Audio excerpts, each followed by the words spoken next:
Assalamualaikum, halo teman-teman. Perkenalkan, nama saya Zaki Din Muhammad David, NIM 2019-1023-1111194 dari Fakultas Psikologi Universitas Muhammadiyah Malang. Akan menjelaskan tentang perkembangan kognitif dan linguistik pada siswa. Beberapa dari kalian pasti pernah mendengar kata kognitif dan linguistik. Lalu, bagaimana dengan kalimat perkembangan kognitif dan linguistik pada siswa? Masih jarang banget kan?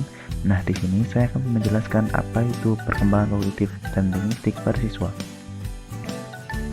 Pada video berikut yang akan kita bahas adalah apa itu perkembangan kognitif, apa itu perkembangan linguistik, kasus, analisis kasus, dan kesimpulan.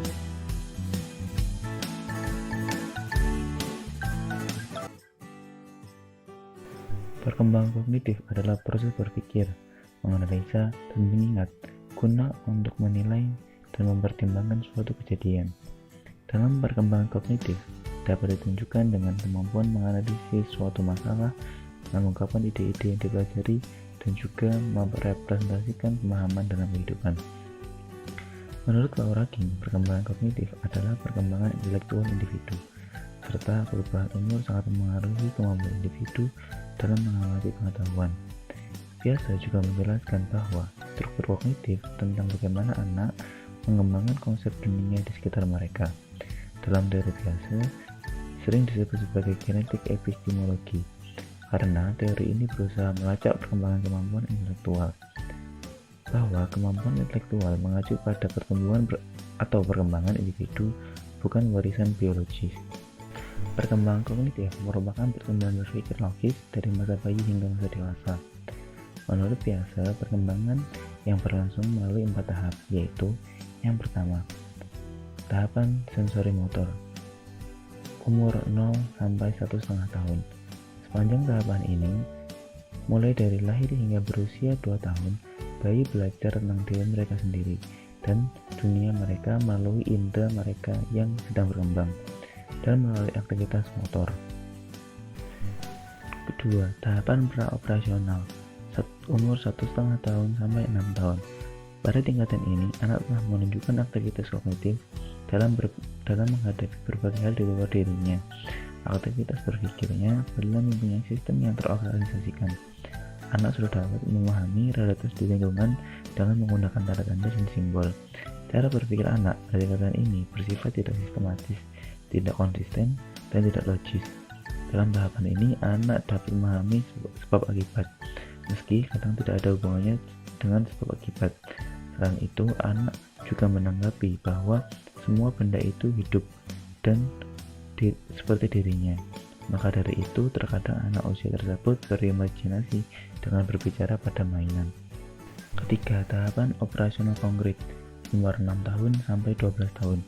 Egosentrisnya berkurang dan kemampuannya dalam tugas-tugas konservasi menjadi lebih baik. Namun, tanpa objek fisik di hadapan mereka, anak-anak pada tahapan operasional konkret masih mengalami kesulitan besar dalam menyelesaikan tugas-tugas mereka, seperti tugas-tugas logika.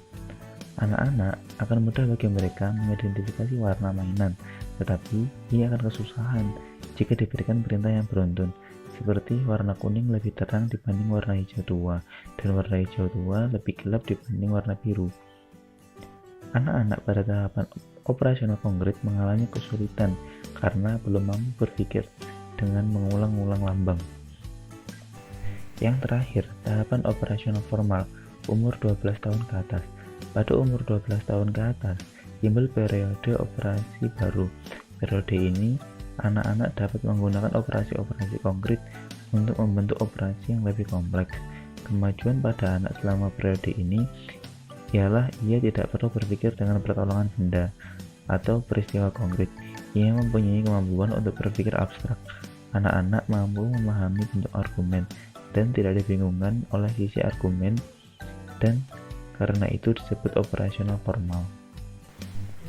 Fenomena tersebut dapat diamati perbedaan pada siswa kelas 1 SD dengan siswa kelas 9 SMP. Pada siswa kelas 1 SD, mereka mendapatkan pembelajaran dengan model yang ringan, seperti pertambahan dan pengurangan. Porsi ini disesuaikan dengan kapasitas kognitif mereka. Hal ini sesuai dengan tahapan operasional konkret, di mana individu dapat mengerjakan soal berdasarkan ingatan dan logika dasar.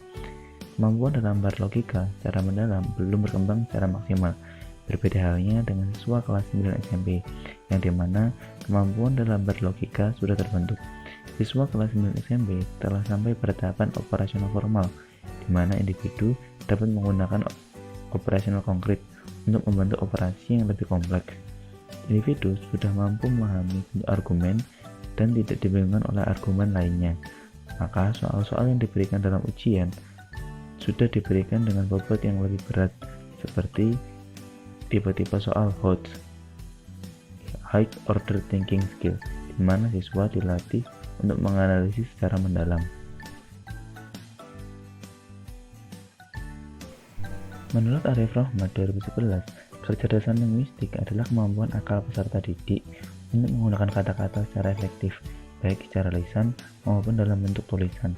Menurut Thomas Armstrong 2005, kecerdasan linguistik adalah kemampuan menggunakan kata-kata secara efektif. Berdasarkan pendapat para ahli mengenai pengertian kecerdasan linguistik, dapat disimpulkan bahwa kecerdasan linguistik adalah kemampuan seseorang dalam menggunakan atau mengolah gagasan yang akan disampaikan kepada orang melalui kata-kata atau bahasa. Kecerdasan linguistik merupakan salah satu unsur dari kecerdasan majmuk. Dalam kegiatan sehari-hari, kecerdasan linguistik merupakan salah satu kecerdasan yang penting, karena kecerdasan linguistik berkaitan dengan kemampuan berbicara. Dari penjelasan tadi, dapat dipahami bahwa kemampuan linguistik sangat diperlukan, baik secara kebutuhan sehari-hari maupun akademik.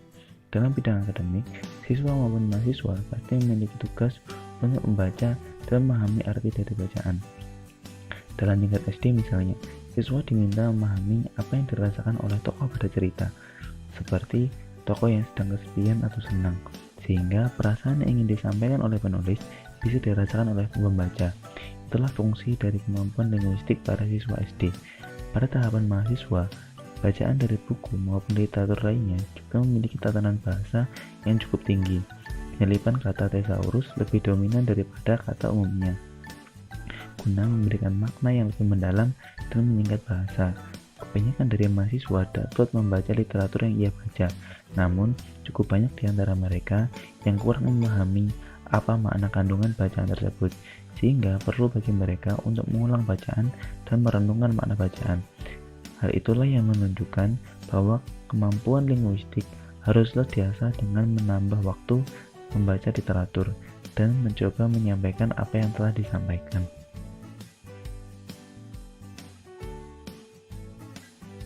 Siswa kelas 4 SD Negeri Kota Gede 5 yang berjumlah 30 siswa. Berdasarkan hasil observasi, ditemukan beberapa permasalahan, yaitu beberapa siswa keterampilan menyimaknya sudah baik, namun masih ada siswa yang ramai di kelas ketika guru dalam kegiatan belajar mengajar, sehingga siswa masih perlu dikondisikan untuk lebih fokus dalam menyimak. Ketika guru memberikan pertanyaan setelah pemutaran video pembelajaran, siswa Z dan siswa S dapat menjawab pertanyaan dengan benar, namun siswa A belum bisa menjawab pertanyaan dengan tepat ketika guru bertanya. Hal ini menunjukkan belum semua siswa mampu menerima informasi melalui kegiatan menyimak dengan baik. Beberapa siswa sudah mampu membaca dengan lancar dan intonasi yang tepat, namun ada beberapa siswa yang belum lancar ketika membaca dan terkadang masih mengeja kata istilah asing. Beberapa siswa tidak membiasakan diri untuk rajin membaca. Hal itu terlihat ketika guru selalu menasihati beberapa siswa yang belum lancar membaca, supaya lebih membiasakan lagi untuk kegiatan membaca. Berdasarkan hasil penelitian di kelas 4 SD Negeri Kota Gede 5, diperoleh bahwa siswa SDA dan R yang memiliki kecerdasan rendah cenderung kurang bersemangat ketika melakukan kegiatan berbicara dengan alasan malu ataupun takut salah. Selain itu, siswa IGR, AZ, ARR, dan MIM yang memiliki kecerdasan linguistik rendah kurang bersemangat ketika membaca materi yang banyak. Kondisi emosi siswa yang tidak bersemangat ketika melakukan kegiatan berbicara dan membaca. Hal ini menghambat perkembangan kecerdasan linguistik siswa.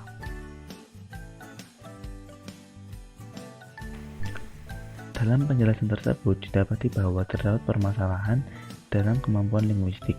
terdapat beberapa faktor dalam perkembangan linguistik, yaitu permasalahan internal dan eksternal. Dalam permasalahan internal, seperti bahwa gaya belajar dan minat siswa berpengaruh cukup besar dalam perkembangan linguistik. Hal ini sesuai dengan pernyataan dari Howard Gardner 2007 bahwa semua anak memiliki jalan yang berbeda untuk belajar, yaitu dengan multiple intelligence. Salah satu kecerdasan majemuk yaitu kecerdasan linguistik. Kecerdasan linguistik memiliki implikasi dalam gaya belajar seseorang dengan melakukan aktivitas mendengar, berbicara, membaca, dan menulis. Jadi, anak yang memiliki kecerdasan linguistik yang lebih dominan akan mudah menyerap informasi melalui kegiatan menyimak, berbicara, membaca, dan menulis.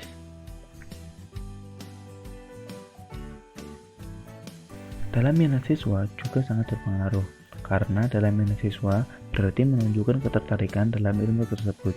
Dorongan rasa penasaran dan keingintahuan dapat dijadikan sebagai dorongan siswa dalam belajar. Menurut Adiwi Gunawan 2005, anak yang memiliki kecerdasan linguistik yang baik, mereka memiliki ketertarikan melakukan kegiatan jurnalisme, debat, berbicara, maupun menulis. Minat dalam hal ini yaitu perbuatan.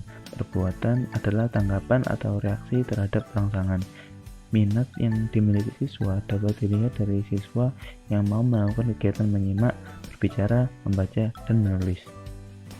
Selain permasalahan internal, permasalahan eksternal yang dialami oleh siswa juga berpengaruh cukup signifikan. Faktor-faktor eksternal tersebut diantaranya cara guru dalam mengajar siswa. Guru merupakan instrumen yang sangat berperan dalam perkembangan linguistik. Strategi dan cara mengajar guru yang diterapkan selama proses pembelajaran akan membangun karakteristik siswa seperti apa ke depannya. Selain itu, proses menunjang dan fasilitas juga berpengaruh dalam perkembangan linguistik siswa.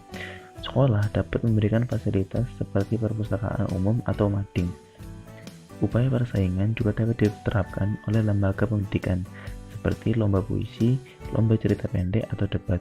Dengan upaya tersebut dapat meningkatkan kemampuan siswa dalam perkembangan linguistik. Hal ini sesuai dengan pendapat Thomas Armstrong 2013 yang mengatakan mengajar siswa harus disesuaikan dengan perkembangan anak, serta melakukan kegiatan yang melibatkan aktivitas mendengarkan, berbicara, membaca, dan menulis, supaya kecerdasan linguistik siswa bisa berkembang dengan baik. Dari penjelasan serta kasus tersebut, dapat didapati bahwa kapasitas serta takaran yang diberikan pada siswa haruslah sesuai dengan porsinya. Juga siswa harus bisa mengikuti standar pemahaman pada tingkat pendidikan. Peran guru dalam perkembangan kognitif dan linguistik sangatlah berpengaruh besar. Maka guru juga harus memahami karakteristik siswa dalam upaya tercapainya target pembelajaran.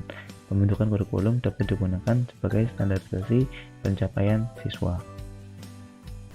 Bagaimana dengan penjelasan tadi? Semoga dengan penjelasan tadi dapat memberikan pemahaman kepada teman-teman dan memahami apa itu perkembangan kognitif dan linguistik pada siswa. Tak sekedar paham, semoga teman-teman juga menerapkan ilmu yang sudah dipelajari. Saya, Zekiudin Muhammad Hafid, mohon maaf jika terdapat kesalahan, kurang lebihnya mohon maaf. Terima kasih.